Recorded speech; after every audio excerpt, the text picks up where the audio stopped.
हाय, अब हम profit and loss पढ़ने जा रहे हैं। प्रॉफिट एंड लॉस में आपको परसेंटेज का यूज देखने को मिलेगा। इसका मतलब यह है कि परसेंटेज का कॉन्सेप्ट आपका क्लियर होना चाहिए। अगर परसेंटेज के कॉन्सेप्ट आपके क्लियर नहीं है तो प्रॉफिट एंड लॉस के कॉन्सेप्ट को समझने में और इसके क्वेश्चन को सॉल्व करने में आपको प्रॉब्लम फेस करनी पड़ेगी। तो सबसे पहले आप परसेंटेज के कॉन्सेप्ट को क्लियर करिए। मैंने परसेंटेज पे वीडियोस बनाए हुए हैं, आप वहां से भी अपने कॉन्सेप्ट को क्लियर कर सकते हैं। अब चलते हैं प्रॉफिट एंड लॉस के कॉन्सेप्ट को समझते हैं। प्रॉफिट एंड लॉस के कॉन्सेप्ट को समझने के लिए या फिर इसके क्वेश्चन को सॉल्व करने के लिए हमें शॉपकीपर के पॉइंट ऑफ व्यू या फिर कभी कभी कस्टमर के पॉइंट ऑफ व्यू से सोचना पड़ेगा। तो चलिए सबसे पहले बोर्ड पे लिखे इन 4 पॉइंट्स को समझ लेते हैं। पहला पॉइंट है कॉस्ट प्राइस।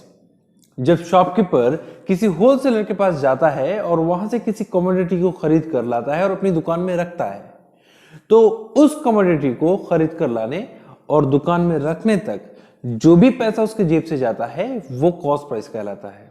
यानी whatever money goes out from your pocket to acquire a commodity, that will be your cost price. Second point है सेलिंग प्राइस। जब उस कमोडिटी को किसी कस्टमर को बेचा जाता है तो जिस प्राइस पे बेचते हैं उस प्राइस को सेलिंग प्राइस कहते हैं। तीसरा पॉइंट है प्रॉफिट। दुनिया में कोई भी शॉपकीपर हो, उस शॉपकीपर का फर्स्ट एंड फॉरमोस्ट जो इंटेंशन होता है वो प्रॉफिट अर्न करने का होता है। तो जब उस कमोडिटी को वो शॉपकीपर किसी कस्टमर को बेचता है तो कॉस्ट प्राइस के अलावा जो एक्स्ट्रा मनी उससे वो चार्ज करेगा वो प्रॉफिट कहलाता है। फोर्थ पॉइंट है लॉस। लॉस यानी जब शॉपकीपर को कॉस्ट प्राइस से कम में बेचना पड़े तो इस कंडीशन में लॉस होता है। अब चलते हैं इसको एग्जांपल्स के थ्रू समझते हैं। हमने 4 पॉइंट्स यानी कि cost price, selling price, profit and loss को समझ लिया है। अब इसको हम एग्जांपल्स के थ्रू समझेंगे। उसके लिए मैंने 2 कंडीशन ली है। पहली कंडीशन यह है कि जब शॉपकीपर को प्रॉफिट होगा, सेकेंड कंडीशन यह है कि जब शॉपकीपर को लॉस होगा। तो जब शॉपकीपर को प्रॉफिट होता है तो ऐसे केस में सेलिंग प्राइस हमेशा कॉस्ट प्राइस से ज्यादा होगी।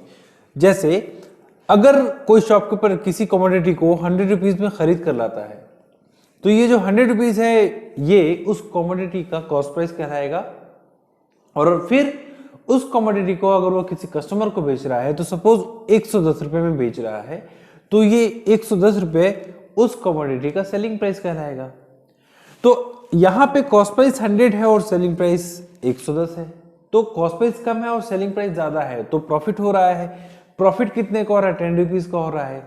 तो ऐसे केस में सेलिंग प्राइस का फॉर्मूला बनता है cost price plus profit is equal to selling price. अब अगर इसको हम रीअरेंज करें तो हमें कॉस्ट प्राइस मिलता है। कॉस्ट प्राइस यानी कि अगर हम सेलिंग प्राइस में से प्रॉफिट को माइनस कर दें तो हमें कॉस्ट प्राइस मिल जाएगा। जैसे 110 माइनस 10 इज इक्वल टू 100।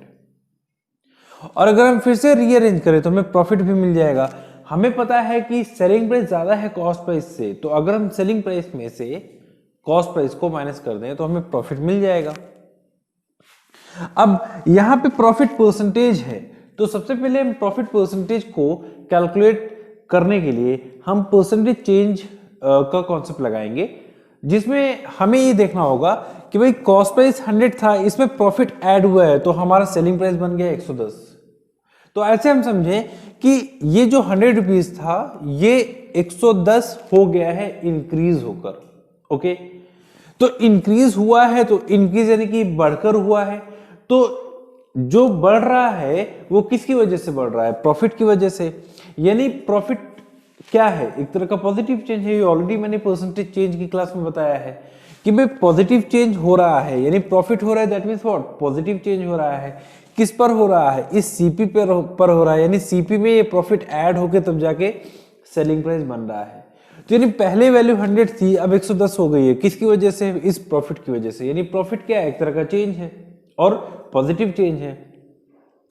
तो किसी भी चेंज के लिए बेस वैल्यू रिस्पॉन्सिबल होती है, तो इस प्रॉफिट के लिए बेस वैल्यू होगी सीपी।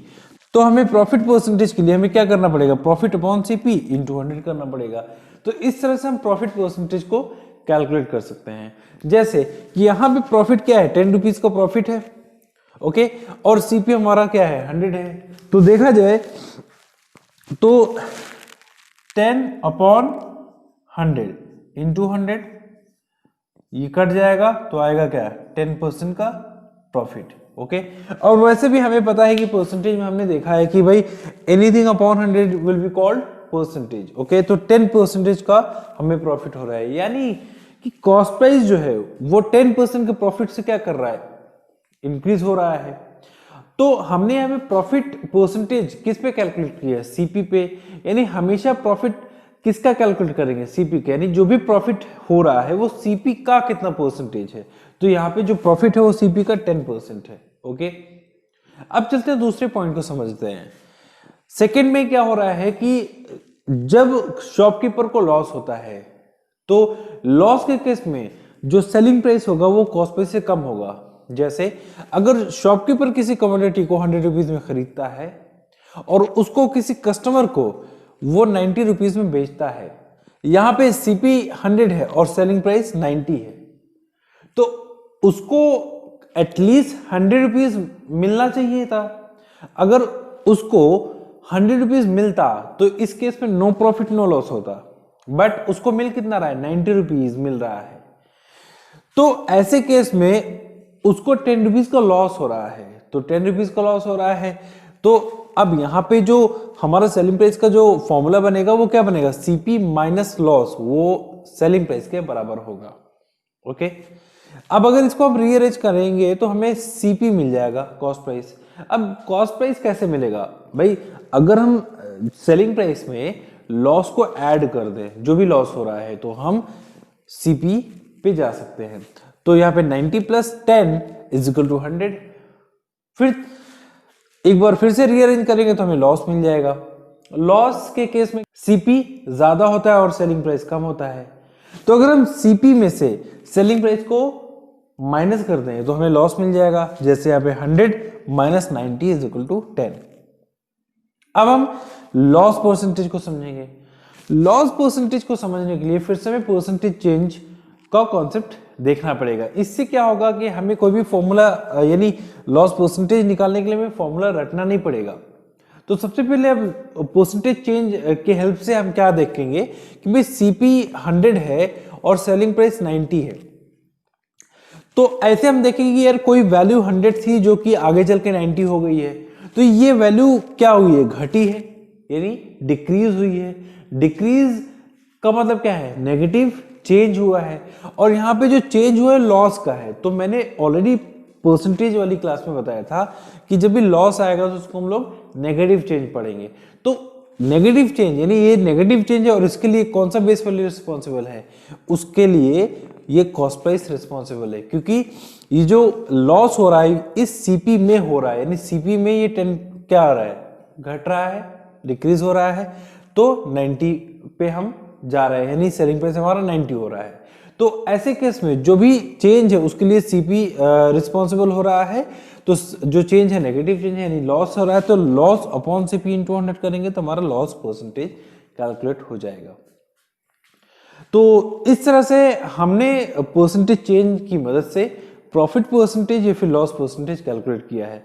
तो प्रॉफिट या फिर लॉस वो हमेशा सीपी पे होता है, यानी अगर प्रॉफिट परसेंटेज यानी यहाँ पे हमें जो लॉस परसेंटेज या फिर प्रॉफिट परसेंटेज जो हमने कैलकुलेट किया है वो सीपी पर किया है, यानी जो प्रॉफिट हो रहा है या फिर जो लॉस हो रहा है वो सीपी का कितना परसेंटेज है, ओके। तो अब हम आगे जो कॉन्सेप्ट देखने जा रहे हैं उसमें ये है कि अगर हमें प्रॉफिट परसेंटेज या फिर लॉस परसेंटेज दिया हुआ है तो उस केस में हम सेलिंग प्राइस को कैसे कैलकुलेट करेंगे, चलिए देखते हैं। अब हम उन दो कंडीशंस को समझने जा रहे हैं जब हमें प्रॉफिट परसेंटेज दिया हो या फिर लॉस परसेंटेज दिया हो। तो ऐसे कंडीशन में हमारा सेलिंग प्राइस कैसे हम कैलकुलेट करेंगे वो हम देख लेते हैं। मैंने पहला पॉइंट यहां पे लिखा है कि अगर प्रॉफिट P% का है तो ये P% हम किसका कैलकुलेट करेंगे, ये हम कैलकुलेट करेंगे कॉस्ट प्राइस का।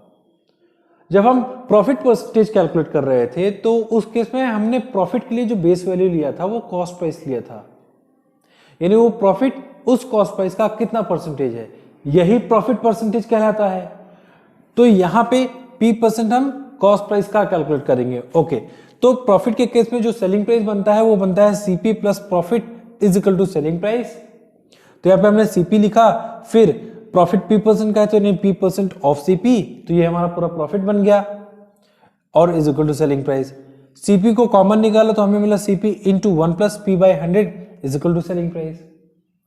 अब उसी तरह से कि अगर हम लॉस वाले कंडीशन को समझे कि जब हमें लॉस L% का दिया हो, तो ये L% के लॉस हम सीपी का कैलकुलेट करेंगे, क्योंकि जब हम लॉस परसेंटेज निकाल रहे थे तो उस टाइम हमने लॉस के लिए बेस वैल्यू कॉस्ट प्राइस को लिया था। इसका मतलब क्या है कि वो जो लॉस है वो कॉस्ट प्राइस का कितना परसेंटेज है, यही लॉस परसेंटेज कहलाता है। अब लॉस के केस में जो हमारा सेलिंग प्राइस बनेगा वो बनेगा CP minus loss is equal to selling price. यहाँ पे सीपी माइनस L% का लॉस है तो यानी L% ऑफ सीपी, तो ये तो हमारा लॉस हो गया, वो सेलिंग प्राइस के बराबर हो गया। सीपी को कॉमन निकाला तो हमें ब्रैकेट में मिला CP into 1 minus L by 100 is equal to selling price. तो इस तरह से हम सेलिंग प्राइस को कैलकुलेट करेंगे। बट इसके अलावा भी हम चाहे तो मल्टीप्लाइंग फैक्टर वाला कॉन्सेप्ट लगा लें कि भाई प्रॉफिट क्या है, एक तरह का पॉजिटिव चेंज है, यानी कि कोई वैल्यू इंक्रीज कर रही है, और लॉस क्या है, एक तरह का नेगेटिव चेंज, यानी कोई वैल्यू डिक्रीज कर रही है।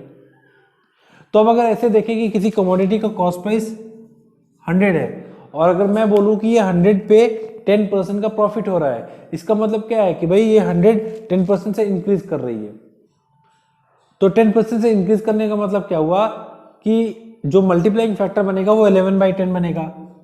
तो 100 इंटू 11/10, अब ये सेलिंग प्राइस किसके बराबर आएगा, 110 के।